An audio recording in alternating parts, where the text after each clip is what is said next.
جب تک کہ جان کو خطرہ نہ ہو، ایمان کو خطرہ نہ ہو، عزت کو خطرہ نہ ہو، جو منزل بتائی گئی علماء نے، اس کے علاوہ بہت مجبوری پہ سچی قسم بھی کھایا کرو، سچی قسم بھی بار بار نہ کھاؤ، اللہ اس سے روزی میں تنگی پیدا کر۔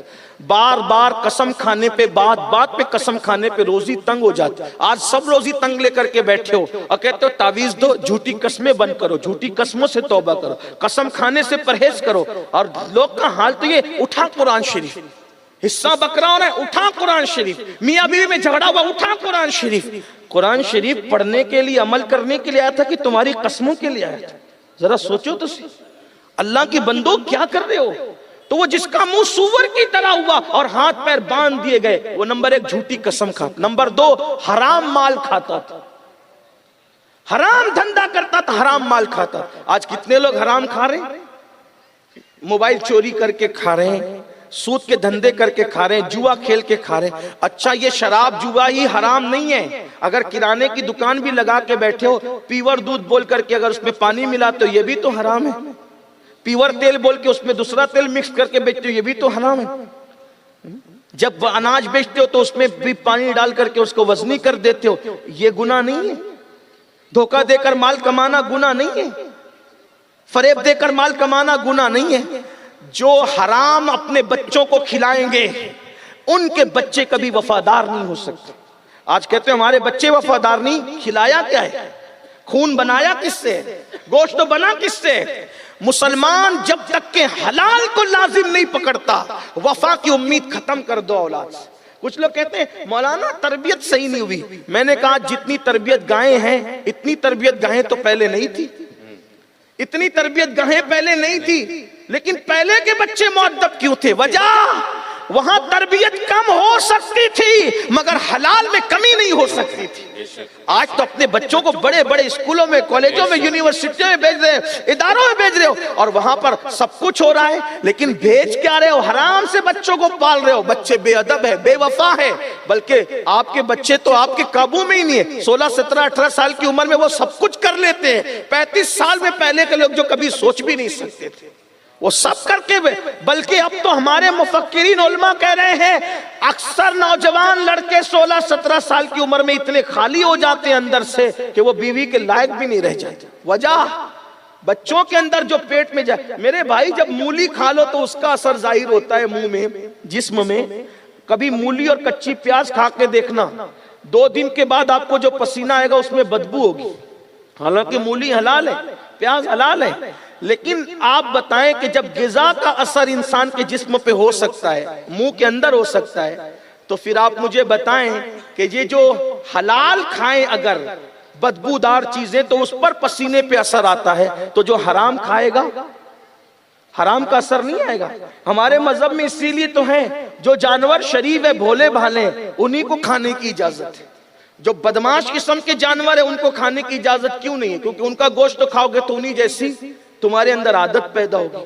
شیر نہیں کھا سکتے کیونکہ وہ درندہ ہے، بھالو نہیں کھا سکتے وہ درندہ ہے، ناشتا رہتا ہے۔ سور نہیں کھا سکتے کیونکہ اس کے اندر زنا اور بدکاری کی عادت ہے، یہ حال ہے اس کا۔